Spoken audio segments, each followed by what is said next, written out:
ndashaka wumva amagambo witonze aracyaye da premier wumva. Every minute someone leaves this world behind. Ati buri munota umuntu ava muri iyi si akayisiga. We are all in the line. Ati twese turi mu murongo w'ubuzima without realizing it.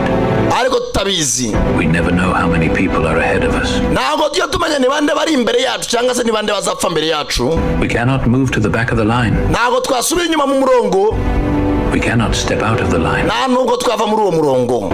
We cannot avoid the line. Nta nubwo uwo murongo twawuhunga w'ubuzima. So while we wait in line, rero bivuze ngo tuzategereza muri uwo murongo, hari abazapfa mbere yacu, hari abazapfa nyuma yacu. Icyo tugomba gukora ni ukuguma muri uwo murongo. Make moments count. Ati rero ujye ugirana ibihe byiza n'abantu biha agaciro. Set priorities. Ujye ugira ibintu ubanza mbere y'ibindi. Make time. Ujye uha abantu umwanya ubanezeze. Share your gifts. Basi ujye abantu impano, basi bazakwibuka umunsi uzaba wanagiye.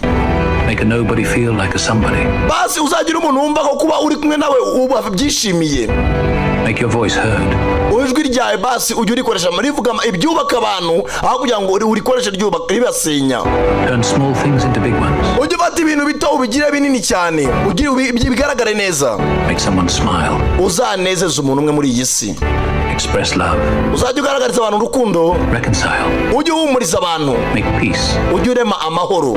Ensure your loved ones know they are cherished. Akandi ujye wereka abantu ukunda ko ari abagaciro mu buzima bwawe.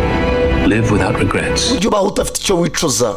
Ntukicuza kuba waravuze ati kuki nabayeho gutya. Basi gerageza ugire ubunezeza bwa rimwe.